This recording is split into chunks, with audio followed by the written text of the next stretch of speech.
శుభ సాయంత్రం. ఈరోజు ఒక మంచి నీతి కథ చెప్పుకుందాము. ఒక అడవిలో కొంతమంది అటవికులు ఒక చిన్న గుడి కట్టుకున్నారు. వారికి రాతి విగ్రహాలు దొరకవు కనుక ఒక చెక్క దుంగని విగ్రహంలా చేసి పసుపు కుంకుమలు పూసి వస్త్రం కప్పి దానికి పూజలు చేసేవారు. అమ్మవారు కూడా ప్రసన్నమై కోరికలు తీర్చేది. ఆ గుడికి ఒక పూజారిని కూడా మాట్లాడి నిత్యం పూజలు చేయించేవారు. అతడు అక్కడికి 5 మైళ్ళ దూరం నుంచి వచ్చి పూజలు చేసి వెళ్తుండేవాడు. ఒక్కనాడు కూడా విసుక్కోలేదు. ఇదిలా ఉండగా ఒకనాడు బోరున వర్షం కురిసింది. కుంభవృష్టిలా మారింది. ఆ రోజు ఆ గుడికి దగ్గరలో కట్టెలు కొట్టుకునేవాడు ఒకడు వచ్చాడు. వర్షం కురుస్తూ ఉండడం వల్ల నిలవడానికి నీడ లేక చుట్టూ వెతికితే దగ్గరలో ఈ గుడి కనబడింది. వెంటనే గుడిలోకి వెళ్ళాడు. ఎదురుగా చూస్తే పెద్ద దుంగ కనిపించింది. వెంటనే ఆహా, వర్షం వచ్చి చెట్లన్నీ తడిసిపోయాయి. ఈరోజు కడుపుకి తిప్పలే అనుకుంటున్న తరుణంలో ఎదురుగా పెద్ద దుంగ దొరకడం అదృష్టం అనుకొని ఆ అటవికులు పూజించే ఆ కర్ర దుంగను కొట్టబోయాడు. అప్పుడు వెంటనే ఒరేయ్, నన్ను కొట్టకు అంటుంది అందులో ఉన్న అమ్మవారు. అప్పుడు కట్టెలు కొట్టేవాడు, ఎవర్రా దొంగ వెనుక దాక్కొని మాట్లాడుతుంది, రండి బయటకు అన్నాడు. అప్పుడు దుంగ నుండి అమ్మవారు బయటికి వచ్చి, నేను అమ్మను, నన్ను కొట్టకు అనగానే ఆ మూర్ఖుడు, అయితే నిన్ను కొట్టకపోతే నా కడుపు సంగతి ఏంటి అంటే, ఇదిగో నీకు బంగారు నాణాలు ఇస్తాను అని ఒక మూట అక్కడ పడేసి అమ్మవారు మాయమవుతుంది. వెంటనే ఆ మూట తీసుకొని ఆనందంతో గొడ్డలి అక్కడే పడేసి వేగంగా అక్కడి నుంచి వెళ్ళిపోతాడు. అప్పుడే అక్కడికి వచ్చిన ఇదంతా చూస్తున్న పూజారికి ఒక సందేహం వచ్చింది.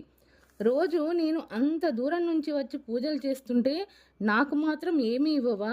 గొడ్డలితో నిన్ను కొట్టబోతే ఆ బోయవాడిని కనుకరించి 100 బంగారు నాణాలు ఇస్తావా అని ఆ పూజారి గొడ్డలితో అమ్మవారిని నరకబోయాడు. గొడ్డలి ఎత్తాడో లేదో పూజారి కళ్ళు పోయాయి, చూపు పోయింది. ఆ పూజారి లబోదిబో అంటూ ఏడ్చాడు. ఎందుకమ్మా కట్టెలు కొట్టేవాడిని నరకబోతే కనికరించావు, నన్ను మాత్రం కళ్ళు పోయేలా ఎందుకు శపించావు అని ఏడ్చాడు. అప్పుడు అమ్మ, నన్ను చూసి ఆ కట్టెలు కొట్టేవాడు కట్టె అనుకొని కొట్టబోయాడు. వాడు అజ్ఞాని, నువ్వు జ్ఞానివి, పైగా నన్ను రోజు పూజిస్తున్నావు. ఏమీ తెలియని అజ్ఞాని చేసిన పనికి అన్నీ తెలిసిన నువ్వు చేసిన పనికి తేడా లేదా? దేవతలా కొలిచే నన్నే నరకబోయావు. అందుకే కళ్ళు మాత్రమే తీసేశాను. చూపే గనక పోకపోయి ఉంటే నువ్వు పూర్తిగా నాశనం అయ్యుండేవాడివి అనగానే, అమ్మా క్షమించు, మరోసారి ఇలాంటి పొరపాటు చేయను, దయచేసి చూపు ప్రసాదించు అని పలుమార్లు పూజారి వేడుకోగా అమ్మ కనికరించి చూపు ప్రసాదించింది. వాడికి సంపద దొరికిందని నువ్వు పొరబడుతున్నావు. అకారణంగా వచ్చే సంపద ఉపయోగపడదు. అక్కడ ఏమి జరుగుతుందో నీకు తెలియదు. వెళ్ళి అక్కడ ఏం జరుగుతుందో చూడు అని చెప్పి మాయమైంది. వెంటనే పూజారి ఆ బోయవాడిని అనుసరిస్తూ వెనుకే వెళ్ళాడు. బోయవాడు ఇంటికి చేరుకొని భార్యను పిలిచి జరిగింది చెప్పి, ఇదిగో 100 బంగారు నాణాలు అని చూపించగానే భార్యకు బంగారం మీద ఆశ పుట్టింది. నాకు వడ్డానం చేయించు అని పట్టుపట్టింది.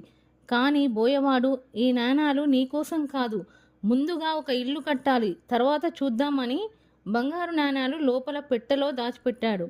భార్య కూడా లోపలికి వచ్చి ఖచ్చితంగా వడ్డానం నగలు చేయించాలి అని పట్టుపట్టింది.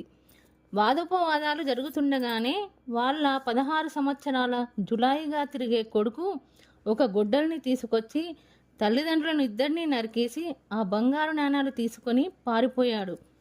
అకారణంగా వచ్చిన సంపద అకారణంగానే పోయింది, కానీ ప్రాణాలు కూడా తీసుకుపోయింది. అది చూసి చెలించిపోయిన పూజారి వెంటనే గుడికి వెళ్ళి అమ్మ పాదాలపై పడి క్షమాపణలు వేడుకున్నాడు. మనకు ఏది కావాలో మనకు తెలీదు. మనల్ని సృష్టించిన పరమాత్మకు మనకు ఎప్పుడు ఏది ఇవ్వాలో బాగా తెలుసు. పరమాత్మని కొలిచేటప్పుడు కష్టం రావచ్చు, కానీ నీ పూజా ఫలితం వచ్చే వరకు వేచి చూడాల్సిందే.